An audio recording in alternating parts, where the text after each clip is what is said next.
Hello dear student, কেমন আছো? I hope প্রত্যেকে শুধু ভালো না, ভীষণ ভালো আছো। আজকে আমরা প্রফিট ও লস এই চ্যাপ্টারের যে একটা অঙ্ক আই হোপ স্ক্রিনের উপর দেখা যাচ্ছে, তাই না? সেই কোশ্চেনটা আমরা মন দিয়ে পড়বো, বুঝবো, তারপর প্র্যাকটিস করবো। ওকে, কি বলেছে দেখো।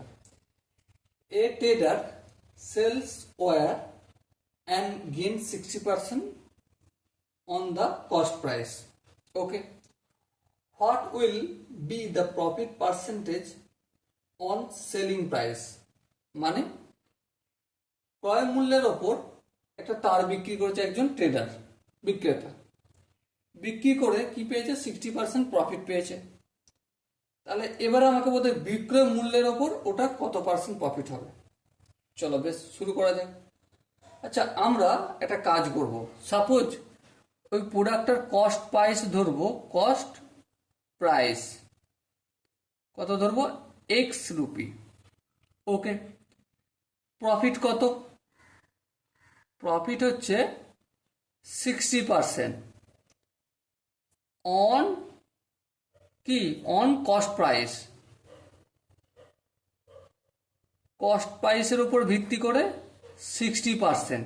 ওকে, আমাকে বের করতে হবে প্রফিট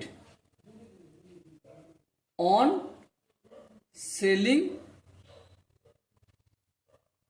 প্রাইস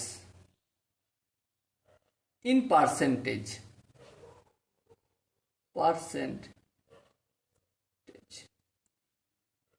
শতকরা লাভ বের করতে হবে কার উপর বেস করে? সেলিং প্রাইসের উপর বেস করে। তাহলে চলো আমরা সেলিং প্রাইসটাই এখন নির্ণয় করি। হ্যাঁ ঠিক, সেলিং প্রাইস সমান কি জানি? Selling price SP, selling price সমান জানি কস্ট প্রাইস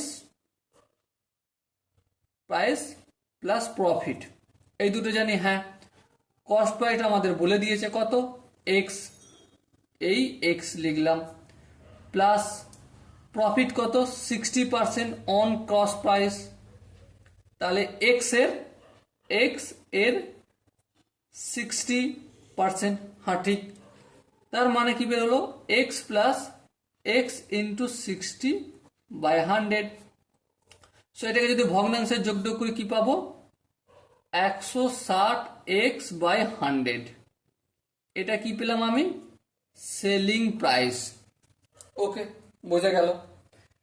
এবারে সেলিং প্রাইস তো পেয়ে গেলাম, কিন্তু আমাদেরকে তো প্রফিটটা বের করতে হবে। হ্যাঁ ঠিক, প্রফিট আমরা কি জানি? হ্যাঁ জানি। কত? প্রফিট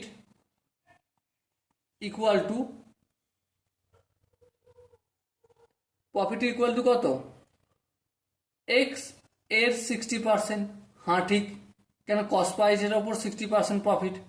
তাহলে কত হবে? এটা 60x/100 হবে।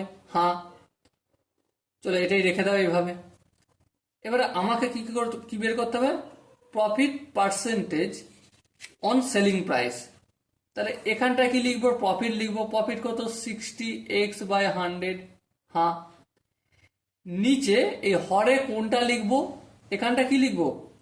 এখানটা কিন্তু কস্ট প্রাইস হতো, কিন্তু যেহেতু এখানে উল্লেখ করে দিয়েছে প্রফিট পার্সেন্টেজ বের করার সময় যে সেলিং প্রাইসের ওপর বেস করে করো, সো হরটা হয়ে যাবে কত?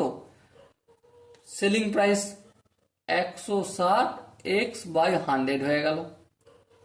পার্সেন্টেজ করতে গেলে ইন্টু 100, আর এই পুরোটার পার্সেন্টেজ চিহ্ন। ওকে, আই হোপ আমার যদি এই প্রফিট আর লস বা পার্সেন্টেজ তোমরা দেখে থাকো তো এটা সচরাচর বুঝতে কোনো অসুবিধা হবে না। এবার দেখো এটা লিখবো। হ্যাঁ, 60x/100।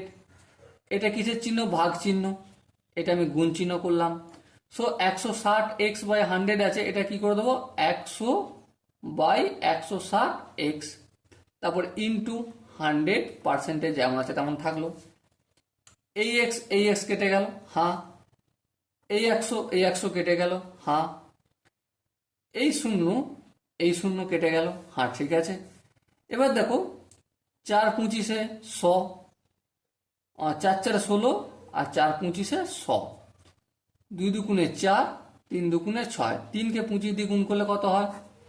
75/2%। 75/2% মানে 37.12%। Okay, so dear student, I hope প্রতিটা কনসেপ্ট বোঝা গেছে। যদি কোনো জায়গায় বুঝতে অসুবিধা হয়, ডাউট থাকে, কনফিউশন থাকে, তার জন্য কমেন্ট বক্সটা খোলা রইল। ওকে, সো দেখা হচ্ছে পরবর্তী সেশনে। ততক্ষণ পর্যন্ত ভালো থেকো, সুস্থ থেকো এবং জয় হিন্দ।